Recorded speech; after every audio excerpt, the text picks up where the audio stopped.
আওয়া কেয়ামহা নফল ইবাদত কোন ইবাদত? নফল তো অনেক ইবাদত আছে, তো বলা হয় একটানা বিরামহীন ৬০ বছর নফল নামাজ ও রোজা রাখলে যে নেকি তার চেয়ে বেশি নেকি।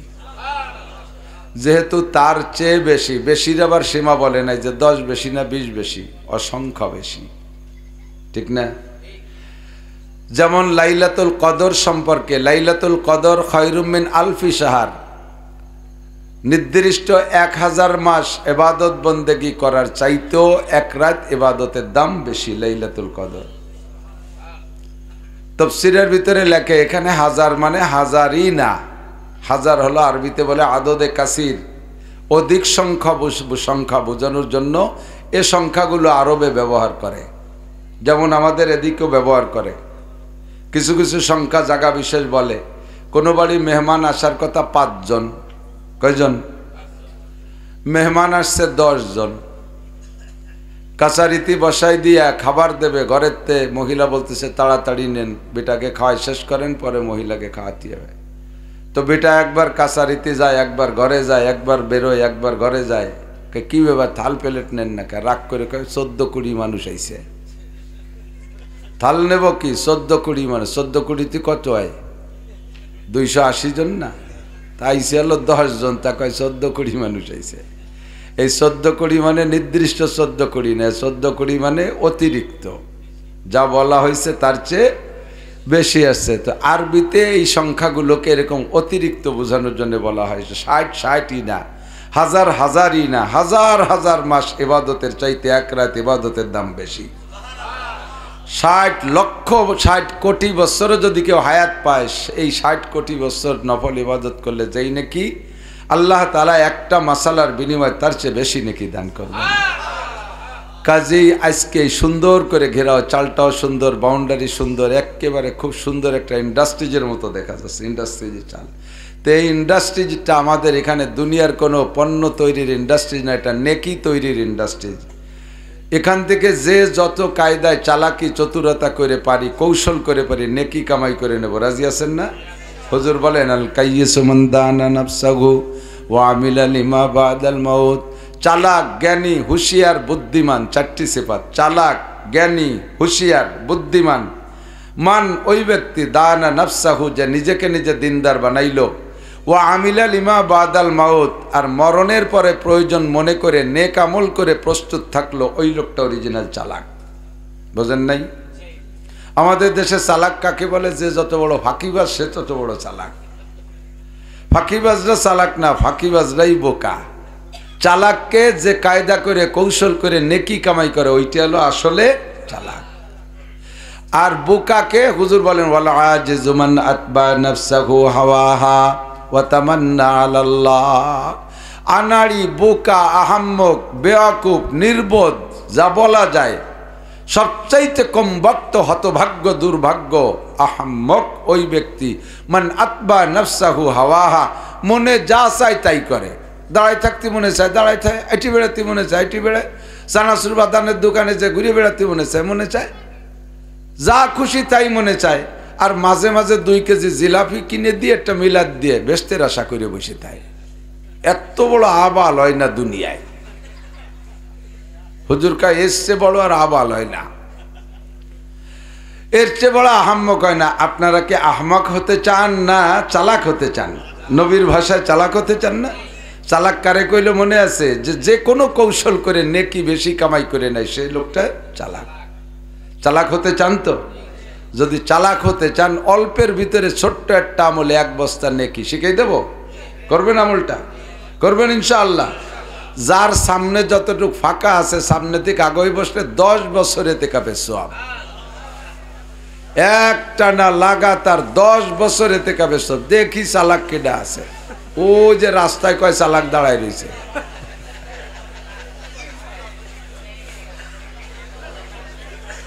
আসেন আসেন, কথা হবে না, শুধু আগানো হবে। চুপ করে আগায় আসেন, একটু হালকা জিকির করে ফেলি, একটু জান্নাতের জমি কিনি। লা ইলাহা ইল্লাল্লাহ, লা ইলাহা ইল্লাল্লাহ। এ জায়গা কেউ পেশাব করছে নাকি? আরে আগে ভাষা দিয়ে গইসে সাফ করে ফেলেন, লুঙ্গিতে ডলা দেন সাফ হয়ে যায়। আসেন আসেন,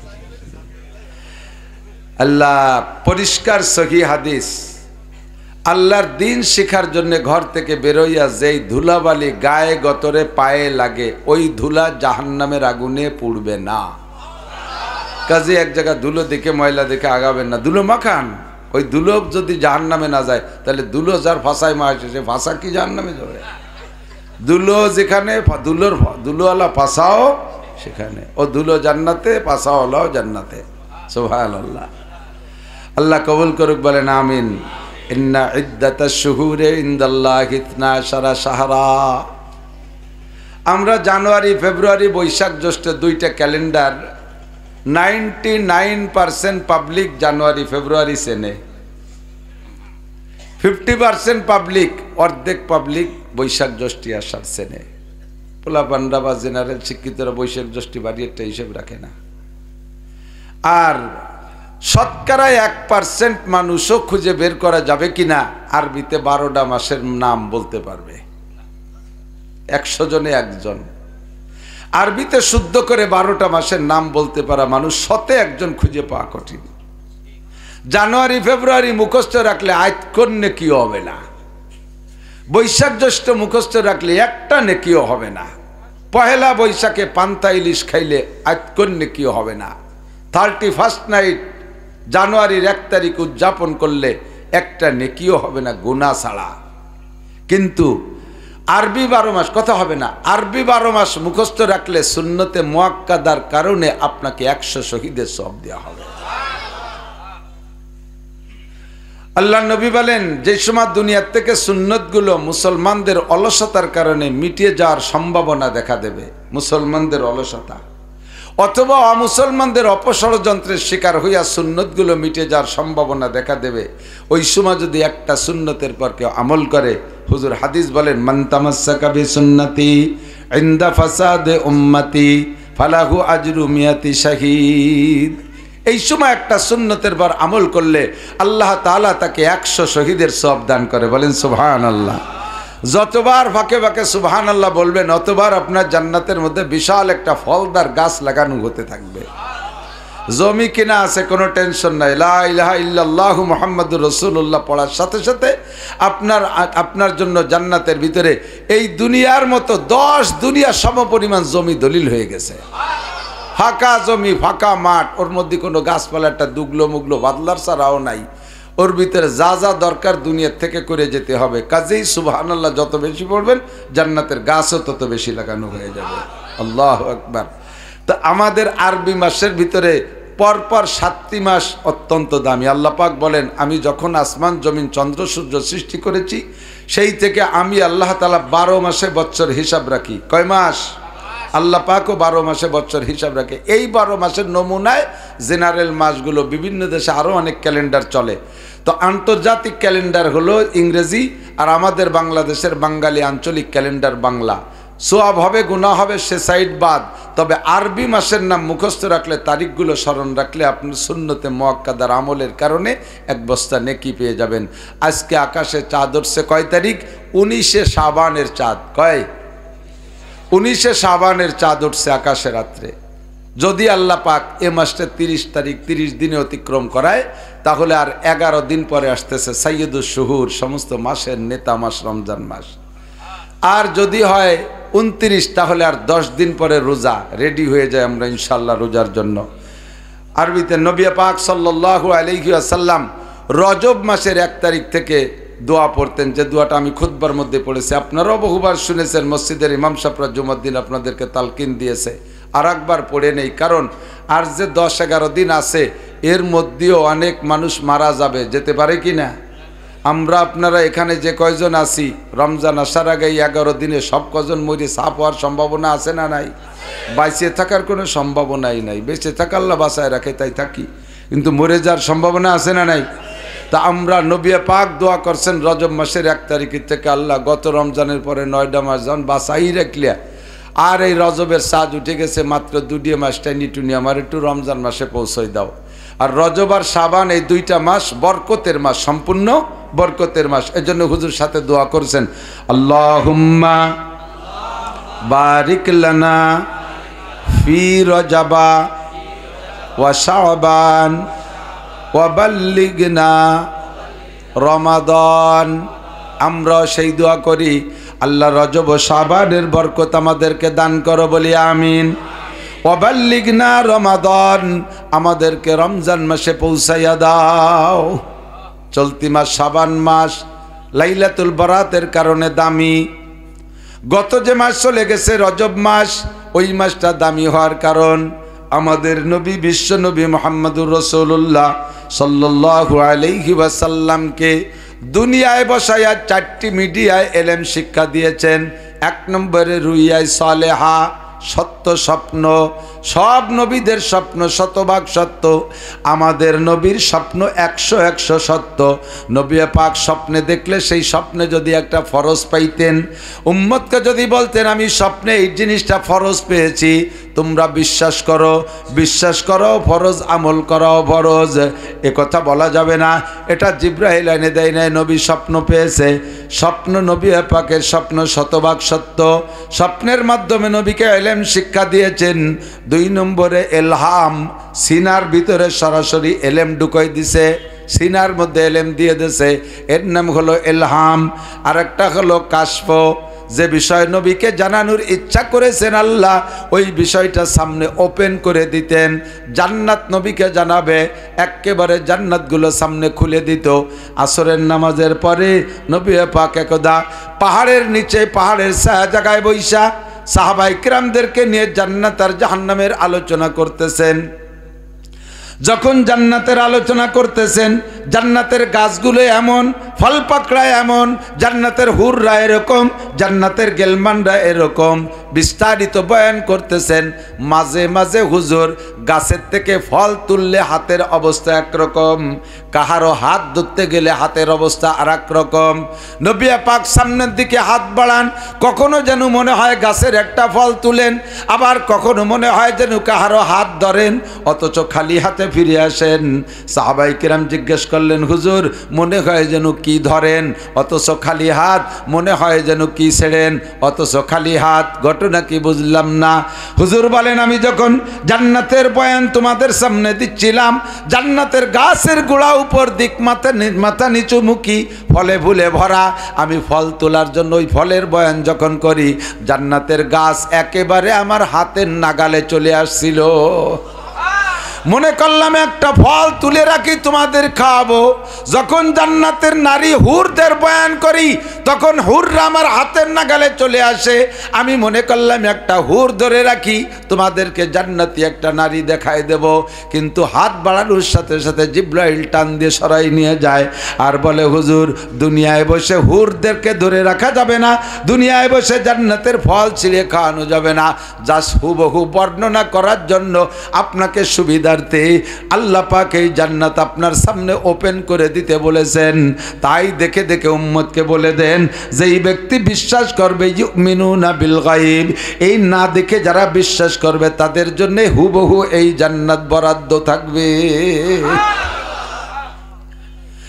8টা জান্নাত হুজুর এমন করে দেখে দেখে বললেন। এরপরে এবার জাহান্নামের আলোচনা করেন। হুজুর একটা একটা করে জাহান্নামের সব কিছু দেখেছেন, জিবরাইল সামনে খুলে ধরছে, দেখে দেখে বলছে এর নাম হলো কাশফ। আল কাশফ খোলনা, সামনে খুলে যা, নবী খুলে সব খুলে খুলে বয়ান করেছেন। গত রজব মাসে নবী পাক মেরাজে গিয়েছিলেন না? মেরাজে গিয়েছিলেন। মেরাজ থেকে আসার পরে হুজুর মেরাজের কিস্সা উম্মতের কাছে শুনাইলেন। মুসলমানরা পর্যন্ত, সাহাবায়ে কেরাম পর্যন্ত প্রথম চান্সে বিশ্বাস করতে কেমন যেন খেয়ে গেছেন। কি বলে হুজুর, একে রাত্রে কত বড় লম্বা সফর, একই রাত্রে মক্কা থেকে প্রথম মদিনা। যারা গিয়েছেন তারা জানেন কত পথ। এখন এই বাসে, দ্রুতগামী বাসে যাইতে 6-7 ঘন্টা লাগে, আর সে সময় উটের পিঠে যাইতে 7 দিন লাগতো। এক রাত্রে প্রথম নবী মক্কা থেকে মদিনায়, সেখান থেকে চলে গেছেন জাবালে তুর। তুর পাহাড় আর এক দেশে, সিরিয়ার ভিতরে সম্ভবত তুর। তুর পাহাড়ে গিয়ে তুর পাহাড় দেখছেন। একই রাত্রে সেখান থেকে আবার মাদায়েন হযরত মুসা আলাইহিস সালামের শ্বশুর বাড়ি শুআয়ব আলাইহিস সালামের বাড়ি গেছেন। সেখান থেকে গিয়েছেন বাইতুল লাহাম, ইসরাইলের ভিতরে বাইতুল লাহাম হযরত ঈসা আলাইহিস সালামের জন্মস্থান, সে জায়গা দেখাইলেন। সুম্মা ইলা বাইতুল মাকদিস, এরপরে বাইতুল মুকাদ্দাসে গেলেন। বাইতুল মুকাদ্দাসে গিয়ে 2 রাকাত নামাজ পড়াইলেন। সুম্মা ইস্তাওয়া ইলাল আরশ, সেখান থেকে আরশের দিকে রওনা দিলেন। 7টা আসমান পার কইরা তার উপরে বাইতুল মামুর, ফেরেশতাদের মসজিদ দিয়ে নামাজ পড়লে সেখান থেকে সিদরাতুল মুনতাহা, আরো উপরে সীমান্তের কুলগাছ। সিদরাতুল মুনতাহা যাওয়ার পরে জমিন থেকে সিদরাতুল মুনতাহা যত দূর, ওখান থেকে আল্লাহর আরশ শত দূর। জিবরাইল আর বুরাক সিদরাতুল মুনতাহার কাছে থেমে গেল। আসমান থেকে আরশ থেকে একটা যানবাহন পরিবহন আসলো, নাম তার রফরফ। এটা ঘোড়া গাদার মতো না, একটা মুসাল্লা যায় নামাজের মতো। নবী পাকের সামনে আসলেন, নবী পাক বসলেন, একে টানে সা করে আরশে আজিম পর্যন্ত নিয়ে গেল। নবী পাক আরশে আজিমে যাইয়া রফরফের উপরে জুতা খুইলা আল্লাহ পাকের সামনের দিকে আল্লাহর কুরসি চেয়ারের সামনে যাওয়ার জন্য ইচ্ছা করলেন। কুজো হয়ে নিচা হয়ে যখন জুতা খুলতে চেষ্টা করলেন, আল্লাহ পাক আরশে আজিমের মালিক ডেকে বললেন, মা তাসনা ইয়া হাবিবি, বন্ধু আপনি কি করেন? নবী পাক বললেন, আখলাউনা আলাই, আমি আমার জুতো জোড়া খুলে আসি আল্লাহ, আসছি যখন আসবো তো আপনার সামনে জুতা জোড়া খুলে আসি। আল্লাহ পাক বললেন, জুতা কেন খোলেন? নবী পাক জবাব দিলেন, আল্লাহ আমি আসার সময় জাবালে তুর দেখে আসছি, দুনিয়ার একটা পাথরের পাহাড়। মুসা নবীকে সেই পাহাড়ে আপনি ডেকে পাঠিয়েছিলেন। মুসা নবী জুতা সহ উঠতে গেলে আপনি বলেছিলেন, ইয়া মুসা ফাখলা না আলাইক ইন্নাকা বিল ওয়াদিল মুকাদ্দাসি তুয়া, ও মুসা জুতা খুলে আসো, তুমি যে জায়গা আসতেছো জায়গাটা বড় পবিত্র, দুনিয়ার জুতা পইরা এ জায়গা আসা যাবে না, জুতা খুলে আসো। দুনিয়ার একটা পাহাড়ে যাইতে মুসা নবীকে দিয়ে জুতা খুলাইলেন, আপনার আরশে আজিমে আমি দুনিয়ার জুতা পইরা কেমনে আসি? আল্লাহ পাক বললেন, বন্ধু মুসার জুতা আর তোমার জুতা এক দামে বিক্রি হয় না। একটু বলেন সুবহানাল্লাহ। মুসার জুতা পায়ে দিয়া তুর পাহাড়ে যাওয়া যায় না, কিন্তু তোমার জুতা পায়ে পরে আরশে আজিমে আসবা, তোমার জুতার ওসিলা আমার আরশ আরো ধন্য হবে। জুতা পরে নবী পাক গেলেন, ফাজালা সাবাইনা ইয়াদাইল্লাহ, যাইয়া আল্লাহর সামনে বসে গেলেন। আর একখান চেয়ারে বেঞ্চে আল্লাহর সামনে যে কি আর একখান চেয়ারে বসে ফিরিয়ে বইতিয়া মুড়া বাইতিয়া দই একটু উঁচু হয়ে দিয়ে আশঙ্কাটা দিয়ে সাধুকে মতো ফাজালা সালাত হাইয়াতে তাশাহুদ আর তাহিয়াত সুরতে বসছে। আল্লাহ পাক জিজ্ঞেস করেছেন, ইয়া হাবিবি বিমা জিতা মিন দুনিয়াক, তুমি দুনিয়ার থেকে আসছো, দোস্তের বাড়ি দোস্ত কি নিয়ে আসছো? একটু প্যাকেজ কি আনছো? মিষ্টি আসটা। নবী পাক আল্লাহ পাকের সামনে প্যাকেজ পেশ করলেন, আত্তাহিয়াতু লিল্লাহি ওয়াস সালাওয়াতু ওয়াত তাইয়্যিবাত। এইটুক কি মানে? খাইরুল কালামে মা কাল্লা ওয়া দাল্লা ওয়া লাম ইয়ামুল্লা, সবচেয়ে ভালো কথা ওই কথা যে কথা বলতে ছোট কিন্তু ব্যাপক তর্জমা বুঝায়, বুঝতে আবার কষ্ট হয় না, এই কথা সবচেয়ে ভালো কথা, ঠিক না? আল্লাহ পাক বললেন, কি নিয়ে আসছো? নবী পাক জবাব দিলেন, আত্তাহিয়াতু লিল্লাহি ওয়াস সালাওয়াতু ওয়াত তাইয়্যিবাত, যত প্রশংসা পবিত্রতার যত ইবাদত আমার দ্বারা করা সম্ভব সব একমাত্র তোমারই জন্য নিয়ে আসছি, আর কের জন্য না। কোনো কেউ না, লাতো না, উজ্জাও না, মানাতো না, হুবলও না, দুর্গাও না, কালীও না, সরস্বতীও না, লক্ষ্মীও না, কোনো দেবদেবীর জন্য না, একমাত্র ইবাদতের পাওনাদার তুমি। প্যাকেটটা আল্লাহ যেমন কামনা করেছে নবী পাক সেরকম প্যাকেট পেশ করেছে। আল্লাহ পাক বলেন, তোমার প্যাকেটে আমি সন্তুষ্ট হয়ে গেছি, তোমার জন্য আমার পক্ষ থেকে পুরস্কারটা শুনে নাও দোস্ত। আসসালামু আলাইকা আইয়ুহান নাবিয়্যু ওয়া রাহমাতুল্লাহি ওয়া বারাকাতুহু, আমার পক্ষ থেকে যত শান্তি আর রহমত আর বরকত আছে সব তোমারে একাকে দিয়ে দিলাম। কা মানে তোমাকে একা, কুমা মানে তোমাকে দুইজন, কুম মানে সব। আতাহিয়াতু কুমা না আতাহিয়াতু কা।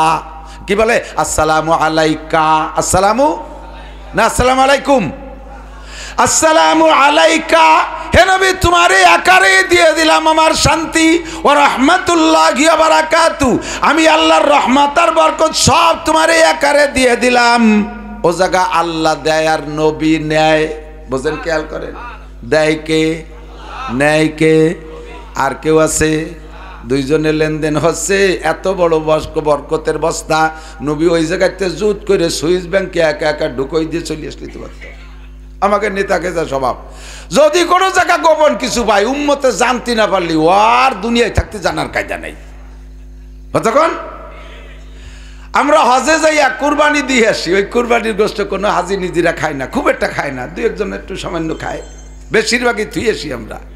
এই কুরবানিগুলো গুছাই গাছাইয়া সৌদি আলারা নাড়ি বুড়ি ফেলে চুলিয়ে টুলি কায়দা হয়ে দিয়ে এরপরে কাপড়ের কাপড় পরাইয়া গোসল টোসল করাইয়া বিনা জানাজায় পাঠায় দেয় বিভিন্ন দেশে, গরিব গরিব দেশে পাঠায়। আমাদের বাংলাদেশে আসে সবচেয়ে বেশি, প্রত্যেক বছর আসে। আমরা তো প্রত্যেক বছরই অ্যাভেলেবেল পাই, কথা কয় না, পান পান দুম্বা পান কোথায় যায়? আল্লাহ প্রত্যেক এতিম গরিব অসহায় যারা ঢাকায় 10তলা 15তলা বাড়ি আছে, এই অসহায় গরিব যারা, তাকে বাড়ি জিন্দা কবর আছে, ফ্রিজ, ওর মধ্যে লোড দিয়ে সারা বছর কুরবানির বরকত খায়, গরিবের কপালে হয় না, ঠিক না? নবী পাককে আল্লাহ দিলেন আর নবী নিলেন, পাইলেন। ও জায়গায় একাই যদি বস্তা ভরে নিয়ে আসতেন, টাকা ডুর কেউ ছিল না, দিয়েছেন ও আল্লাহ, রহমাতে আলম নবী এই পার্সিয়ালটিটা করেন নাই। নবী পাক সে জায়গায় বসে বললেন, আসসালামু আলাইনা ওয়া আলা ইবাদিল্লাহিস সালিহিন। ও আল্লাহ, আমি আমার এতিম উম্মতকে দুনিয়ায় রেখে আসছি, তুমি আমাকে গোপনে আইনে এত বড় নিয়ামত দিলে, এটা আমার সমস্ত নেককার উম্মতের পক্ষ থেকে গ্রহণ করলাম। আমাদের সবার পক্ষ থেকে উজুর নিয়ে আসছেন। হামিলাতুল আরশ ওয়া ইয়াহমিলু আরশা রাব্বিকা ফাওকাহুম ইয়াওমাইযিন সামানিয়া, আল্লাহর আরশ বহন করে 8 জন ফেরেশতা, বিশাল আরশের দূরে দূরে 8টা খুঁটি। আরশের কয় খুঁটি? 8টা খুঁটি। আরশ মানে স্টেজ, আর কুরসি মানে চেয়ার। এই চেয়ারটা বড় না স্টেজ বড়? স্টেজ বড়, ঠিক না? স্টেজের পায়া চেয়ারের চেয়ে বেশি না কম? নিচে বইরে পায়া। কিন্তু আল্লাহর চেয়ারের পায়া বেশি, আরশের পায়া কম। আল্লাহর চেয়ারের পায়া 8 লক্ষ। বলবেন না? কয় লক্ষ? 2 পায়ের মাঝখানে 1.5 হাত ফাঁকা না। একটা তেজি গুড়ায় 1000 বছর দৌড়াইলে 1 পায়া থেকে আর 1 পায়া পাবে না। এরকম পায়ার 8 লক্ষ পায়া চেয়ারে। তাহলে চেয়ার খান কত বড়? এবার চেয়ারের চাইতে আরশ বড় কত বড়? কিন্তু আরশে মাত্র 8টা খুঁটি, 8 জন ফেরেশতা ধরে উঁচু করে দাঁড়িয়ে আছে। এবার ওই 8 জন ফেরেশতা আল্লাহ আল্লাহর রাসূলের কথোপকথন শুই না, দূর থেকে আঙ্গুল উঁচু করে বলে, আশহাদু আল্লাহ ইলাহা ইল্লাল্লাহ ওয়া আশহাদু আন্না মুহাম্মাদান আবদুহু ওয়া রাসূলুহু। আল্লাহ আল্লাহর রাসূল দুইজনে যা বলা বলি করছেন, লেনদেন করেছেন, আমরা 8 জন ফেরেশতা শুনে বেলাইছি, আমরা সাক্ষী আল্লাহ ছাড়া কোনো মাবুদ নাই, মুহাম্মাদুর রাসূলুল্লাহ ছাড়া আর শেষকালে কোনো নবী নাই। এ দুষ্ট যুবক, আমার দিক তাকাও। ভিতরে ভিতরে ওই পোকা সেই পোকা সার পোকার মতো কাদিয়ানি ঢুকে গেছে। কতক্ষণ? এখনো তারা আত্মপ্রকাশ করে না আমাদের এলাকায়, যেহেতু আল্লাহর রহমতে এলাকা এখনো আহলে হক উলামায়ে কেরাম 99% বলকে 1999% মুসলমান, বিশ্বনবী মুহাম্মদুর রাসূলুল্লাহর রিসালাতের পর বিশ্বাসী। এ জায়গা কাদিয়ানির মাথা উঁচু করলে তার মাথা ফাটায় ফেলবে পাবলিকই। কথা কয় না?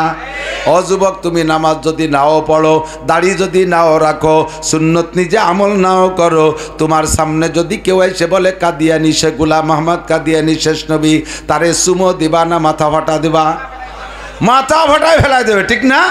তবে এই বালা ভিতরে ঢুকতেছে, লক্ষ লক্ষ টাকা দিয়ে মুসলমানের ইমান কিনতেছে। আল্লাহু আকবার। ফেরেশতারা বললেন, আখেরি নবী মুহাম্মাদুর রাসূলুল্লাহ, আর কোন নবী আসবেও না, আসার দরকারও নাই, ঠিক না?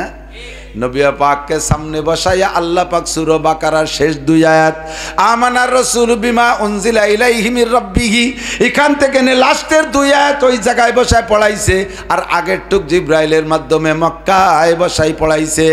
ওই 2টা আয়াত দিয়া এরপরে 50 সালাওয়াত 50 ওয়াক্ত নামাজ দেশে। কয় ওয়াক্ত? 50 ওয়াক্ত নামাজ দেশে। 50 ওয়াক্ত নামাজ নিয়ে নবী পাক চলে আসছেন খুশিতে খুশিতে। পঞ্চম আসমানে আসলে জিবরিল মুসা আলাইহিস সালাম বলছেন বিমা জিতা ইয়া মুহাম্মদ মির রাব্বিক, তোমার রবের কাছ থেকে কি নিয়ে আসছো? নবী পাক জবাব দিলেন 50 সালাওয়াত, 50 ওয়াক্ত নামাজ। কোন নবীর উম্মতরে আল্লাহ এত নামাজ দেয় নাই, আমার নবী আমার উম্মতরে 50 ওয়াক্ত দেশে। হুজুর তো বেশি পেয়ে খুশি। মুসা আলাইহিস সালাম কয় ভাই পাইছেন খুশি, ঠিক আছে, 50 ওয়াক্ত নামাজ 24 ঘন্টায় ভর্তি গেলি কয় মিনিট পর পর ওয়াক্ত হিসেব করছেন? কয় হ, তা তো 20 মিনিট পর পর একা করবে, তাহলে তো কোনো কাম কাজই করতে পারবে না, উম্মত কি করবে? তখন হুজুর খেয়াল করছে, তাই তো ঠিকই তো কইছে, তাহলে কি এরা যায়? কয় যে নিচেই গেলে আর উঠতে পারবে না, না উপরে থাকতে থাকতে একটু ফিরে যান, পঞ্চম আসমানে আছেন, ফিরে যান। সুম্মারজি ওয়াস্তাকিল মির রাব্বিক, আল্লাহর কাছে যেটুকু কমাই নিয়ে আসেন। জাররাবতু বি উম্মতি বি সালাসাতি আওকাত, আমার উম্মতের উপরে মাত্র 3 ওয়াক্ত নামাজ ফরজ ছিল, তাই বাদামের দল ভরে নাই।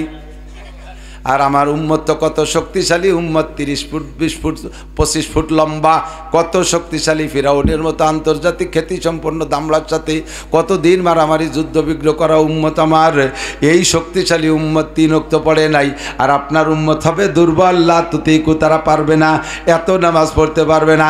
আপনার উম্মত 16-17 বছর বয়সে ডায়াবেটিসে কাতরাতি থাকবে, 15-16 বছর বয়সে মাথার চুল পাইকে ফকা ফক সাদা হয়ে যাচ্ছে না? 12-14 বছরে পোলাপান চশমা ছাড়া পায়খানার দরজা খুঁজে পায় না। এই দুর্বল হাঁটুচুলা উম্মত এত নামাজ পড়তে পারবে না, একটু ফিরে যান। নবী পাক ফিরে গেলেন। আল্লাহ কাইফি লিমা রাজাতা হাবিবি, আবার আসছেন কেন? কয় আল্লাহ আমার উম্মত দুর্বল, নামাজ একটু কমাই দেন। 5 ওয়াক্ত কমাইলেন আল্লাহ, 45 নিয়ে চলে আসছে। মুসা আলাইহিস সালামকে আবার যান, এমন করে 9 বার ঘুরাইছে, যে বাড়ি যায় মোটে 5 ওয়াক্ত কমায়, বেশি কমায় না। আল্লাহর সিদ্ধান্ত লাস্টে রাখবে 5 ওয়াক্তই, কিন্তু বারবার ঘুরাই কেন? কয় বন্ধুরে ঘুরাই ঘুরাই যতবার দেখা যায় ততবার মজা পাওয়া যায়। যারে ভালোবাসে সে তারে দেখতে চায়, দোস্তের সাথে দোস্তের সাক্ষাৎ বারবার হবে, বিদায় বারবার ঘুরাইয়া 9 বার। আর প্রথম একবার হুজুর বলেন রায়তু রাব্বি লাইলাতা উসরিয়া বিআশারা মাররা বিগাইরি হিজাব, ওই রাত্রে আমি বিনা পর্দা পার্টিশনে আমার আল্লাহকে সম্পূর্ণ নূর আমি 10 বার দেখেছি। লাস্টে টেকছে কয় ওয়াক্ত? 5 ওয়াক্ত নিয়ে মুসা আলাইহিস সালামের কাছে আসলে কয় ভাই আর একটা গুল্লি দেন, 5 ওয়াক্ত আছে, আর একটা গুল্লি দেন, একটু ঘুমাইছেন। হুজুর কয় যে বাড়ি যাই 5 রেখে দেয়, এবার গেলিও তো সিস্টেম অনুযায়ী 5ই রেখে দেবে, পরে আবার খালি হাতে বাড়ি যা লাগবে না, কাজেই আর যাব না, যা সেইটাই থাকবে। এই 5ই নিয়ে যায়, উম্মত পড়লে লাভ আছে, না পড়লে উম্মতের ভাষার চামড়া থাকবে না, আমার কিছু আসে যায় না, 5-এর কম আর কমানো যায় না। আল্লাহ পাক তখন ডাক দে বলে লা তাবদিলা লিকালিমাতিল্লাহ, দোস্ত আমার কথা আমার সংবিধান পরিবর্তন হয় না, আমি যাহা বলি তাহাই চিরস্থায়ী। 50 বলেছি 50ও ঠিক, 5 বলেছি 5ও ঠিক। কয় 2 ঠিক রে কিভাবে ঠিক রাখবেন? আল্লাহ কয় মান জাবিল হাসানা ফালাহু আশরু আমসালিহা, যে একটা নেক আমল করবে আপনার উম্মত তাকে আমি 10 গুণ নেকি দান করব। নামাজ পড়বে 5 ওয়াক্ত, প্রত্যেক 1 ওয়াক্তের বিনিময়ে 10 ওয়াক্তের নেকি। কোন সুবহানাল্লাহ। মান জাবিল হাসানাতে ফালাহু আশরু আমসালিহা, যে একটা নেকের কাজ করবে তারে 10 গুণ নেকি দেওয়া হবে। কাজেই 5 ওয়াক্ত পড়বে কিন্তু নেকি পাবে 50 ওয়াক্ত। বিস্তারিত ঘুরে গেলে জান্নাত সরাসরি ভিতরে ঢুকে দেখে আসছেন, জাহান্নামও দেখে আসছেন। আসার পরে এবার মক্কায় এসে যখন এই জান্নাতের এই বিষয় 1 রাত, মাত্র 1 রাত, এটা রাত আবার গোড়ার থেকে না, রাত 12টার পরে যাই, অল্প একটু টাইম, দুনিয়ার কোনো কিছু পরিবর্তন হয় নাই। যে পানি হুজুর ঘরের থেকে বেরোয় গেছেন, ঘরের দরজার তালা কড়া নড়তিছিল, আইসেও দেখে যে সেই কড়া নড়তিছে। আল্লাহ তাআলা সব কিছুকে ব্রেক করে দিয়েছে, এর ভিতরে কোনো বাড়তি কমতি হবে না। যে যেখানে আছে সে সেখানে থাক। আমার দোস্ত এই লম্বা সফর সারতে যত বছর লাগে সে বছরকে বছর কাটাবো, দুনিয়া কি হালাতে থাকবে এই কাম আল্লাহ করতে পারে কি পারে না? ক্ষমতা কার?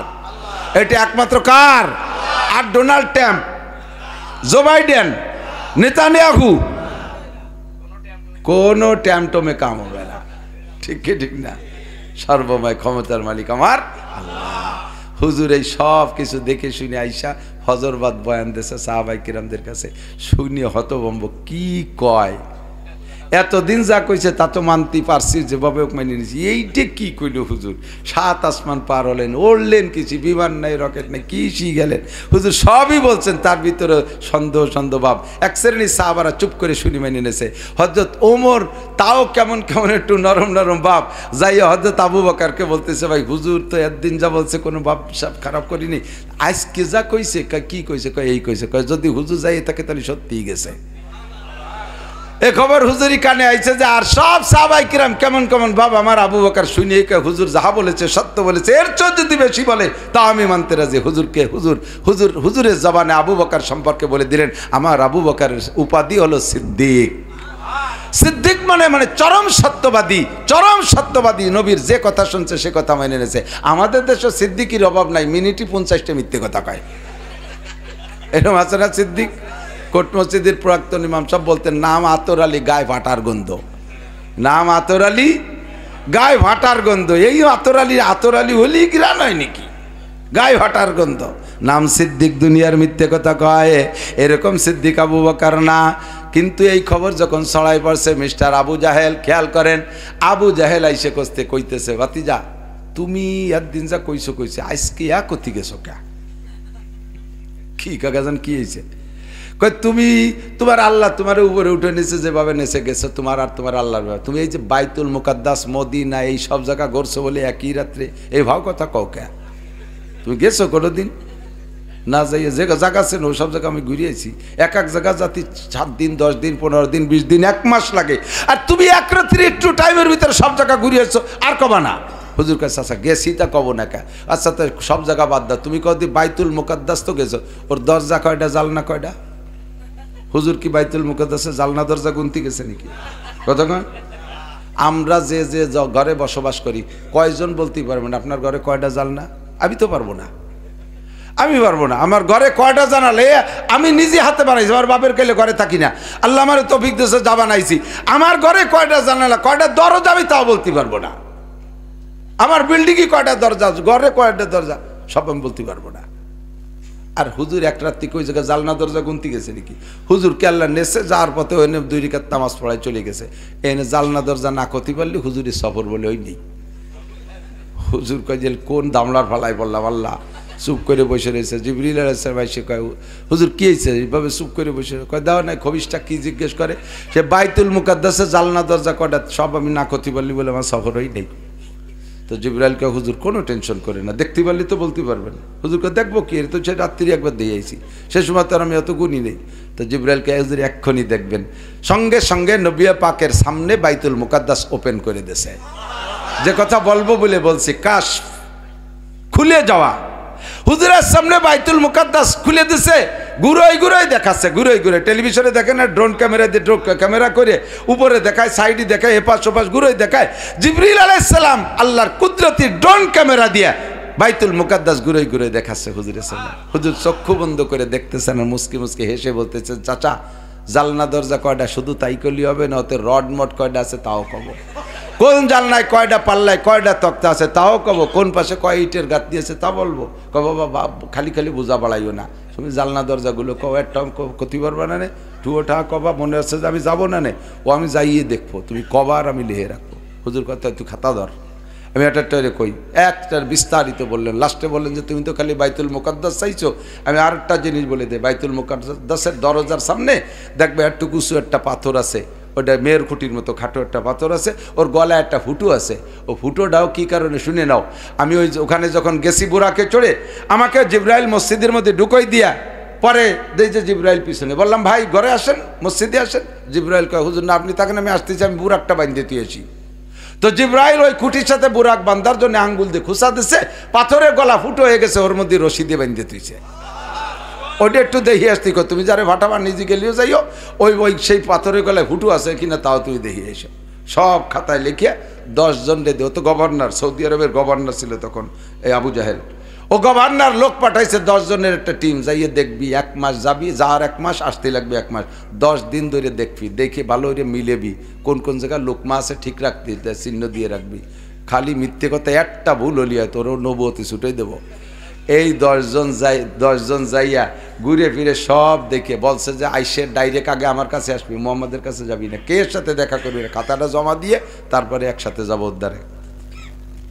এই 10 জন ঘুরে আইসা আবু জাহেলের কাছে যায়নি, সরাসরি যাইয়া হুজুর আলাইহিস সালামের হাতে হাত দিয়ে কয় আশহাদু আল্লা ইলাহা ইল্লাল্লাহ ওয়া আশহাদু আন্না মুহাম্মাদান আবদুহু ওয়া রাসূলুহু। বলেন না সুবহানাল্লাহ। চেরাগে রাখে ইজ্জত বর ফুরুজাত, চেরাগে রাখে ইজ্জত বর ফুরুজাত, কাছে কাস্তব জানাদ রে শাশ বসুজাদ, ইরিদুন লিউতফিউ নূরাল্লাহি বিআফওয়াহিহিম আল্লাহু মুতিম্মু নূরিহি ওয়ালাউ কারিহাল কাফিরুন। ধর্মের যেই বাতি আল্লাহ জ্বালাইতে চায় ওই বাতি দুনিয়ার কেউ ফু দিয়ে নিভাইতে পারে না। কতক্ষণ তবলিগের একদল উলামায়ে কিরামের বিপক্ষে লাইগা ইজতেমাকে নস্যাৎ করার জন্য টঙ্গীর মাঠে যাইয়া বেয়াদবি করেছে। কথা বলেন ঠিক কি ঠিক না? সেই দলের কারণে ইজতেমা বন্ধ হয় নাই, তবলিগ বন্ধ হয় নাই। উলামায়ে কিরামের নেতৃত্বে ইজতেমা 2 বার করা লাগছে এবং তারা স্থায়ীভাবে ইজতেমাতে বাদ হয়ে গেছে। অরিজিনাল আসল দলের সাথে যারাই যখন বেয়াদবি করে আল্লাহ তাআলা তাদেরকে মাটির সাথে মিশিয়ে দেয়। ওই 10 জন এসে নবী পাকের কাছে কলেমা পড়িয়া ওরা সাহাবা হয়ে গেছে, আর সামনেতে যায় না। আবু জাহেল কয় 2 মাস 10 দিন তাদের টাইম দিলাম, তারা আসে না কেন? লোক পাঠাইছে, তারা এসে খবর কয় যে সেই 10 জন মুহাম্মাদের কাছারিতি বসা। আবু জাহেল ডেকে পাঠাইছে, এই তোরা আসিস কেন? আবু জাহেলের কাছে যাইয়া হাজিরা দিয়া কয় কি খবর? কয় তোরা আসিস নাই কেন? কয় তোমার কাছে জীবনও আসতাম না। মুহাম্মাদুর রাসূলুল্লাহ যা বলছে সব পাই টু পাই মিলে গেছে, একটাও মিথ্যে কথা বলে নাই। আল্লাহু আকবার। এবার আবু জাহেল কি কয় জানেন? গুপ্তে নাবুদ মিসলে তু সাহের দেগার সাহেরারা সার তুই ও তাজ সার। বাতিজা তোমার মতো জাদুকর পৃথিবীতে নাই। এই জায়গায় বসে বাইতুল মুকাদ্দাসের ইট গুনিয়ে দিলিয়া, এ আর কেউ পারে না। একটু বলেন না নাউজুবিল্লাহ। এর নাম হলো কাশফ, এর নাম কাশফ, সামনে খুলে যাওয়া। মাররা রাসূলুল্লাহ সাল্লাল্লাহু আলাইহি ওয়াসাল্লাম বিকবরাইনি ওয়াদাবান। তিরমিজি শরীফের মধ্যে আছে হাদিস, সাহাবী বর্ণনাকারী বলেন আমরা নবী পাকের সাথে রাস্তা দিয়ে হেঁটে যাচ্ছিলাম, যাইতে যাইতে কত দূর যাইয়া রাস্তার পাশে দেখি 2টা নতুন কবর। নতুন কবর দেখে 2 নবী পাক দাঁড়িয়ে গেলেন, আর সামনের দিকে হাঁটছেন না। আমরা বললাম ইয়া রাসূলুল্লাহ ইমশি, সামনে চলেন। হুজুর বললেন আর সামনে যাওয়া যাবে না। কেন যাওয়া যাবে না? কয় ইয়াদাবানে ফি আদাইনাল কবরাইন, এই 2টা কবরের মধ্যে আযাব দেয়া হচ্ছে। আমি যদি না জানতাম চলে যাইতাম একটা ভিন্ন কথা। আমি রহমাতুল লিল আলামিন, গোটা জগতের জন্য রহমত। আমার কলেমা পড়া উম্মত এই 2 কবরের মধ্যে আযাব হচ্ছে, জানতে পারি একটা সমাধান না করে আমি কিভাবে সামনের দিকে যাইতে পারি? সাহাবায়ে কেরাম বললেন কাইফা আরাফতা ইয়া রাসূলুল্লাহ, কিভাবে বুঝলেন কবরে আযাব হচ্ছে? হুজুর বললেন কাশাফাল্লাহু বাইনা ইয়াদাইয়া, আমার চোখের সামনে আল্লাহ খুলে দিয়েছে কবরের মধ্যে কি হালাত আমি দেখতেছি। সাহাবায়ে কেরাম জিজ্ঞেস করলেন হুজুর ফামা বালুহুমা, কার কোন দোষে আযাব হচ্ছে এটা কি টের পাইছেন? হুজুর কয় হ্যাঁ তাও টের পাইছি, তা আমাকে জানাই দিয়েছে। আহাদুহুমা ইয়ামশি বিন নামিমা, দ্বিতীয় জন লা ইয়াস্তানজি ওয়ানিল বাউল। আমার দিক 2 জনের একজনের স্বভাব হলো চগলখুরি করা। কি করা? চগল করবো তো কথায় নয় সাই উল্টো পাল্টা টালটু বাল্টু করে, চগলখুরি করে। নামাজ পড়ছে, রোজা রাখছে, হজ করছে, যাকাত দিছে, ফরজ আছে, ওয়াজিব আছে, সুন্নত আছে, মুস্তাহাব আছে, টুপি আছে, দাড়ি আছে, পাগড়ি আছে, জুব্বা আছে, দস্তারখান আছে, ঢিলা আছে, কুলুক আছে, ইশতাক আছে, আবিন আছে, চাষ আছে, তাহাজ্জুদ আছে, সব আমল ঠিক আছে, কিন্তু একটা দোষ, লোকটা আর চগলখুরি করা অভ্যাস। এই চগলখুরির কারণে তার অনেক আমল বাতিল হয়ে গেছে। কবর আযাব থেকে বাঁচার যে আমল, সে আমল বাতিল হয়ে গেছে। এর কারণে তার কবর আযাব দেয়া হচ্ছে। দ্বিতীয় জন আমার দিক থেকে লা ইয়াস্তানজি আনিল বাউল, দ্বিতীয় জনের স্বভাব হলো পেশাব থেকে পরিচ্ছন্নতা অর্জন করতো না। আমার দিক ভেরি ভেরি ইম্পর্টেন্ট মাসালা। পেশাব থেকে পরিচ্ছন্নতা অর্জন করতো না। লোকটা উট, ঘোড়া, গাদা, দুম্বা, ভেড়া চড়াইতো। ঘোড়া, গাদা, উট, দুম্বা, ভেড়ায় পেশাব করতো, ওর গায়ে ছিটে ছিটে লাগতো, ওটারে ভ্রুক্ষেপ করতো না। ওই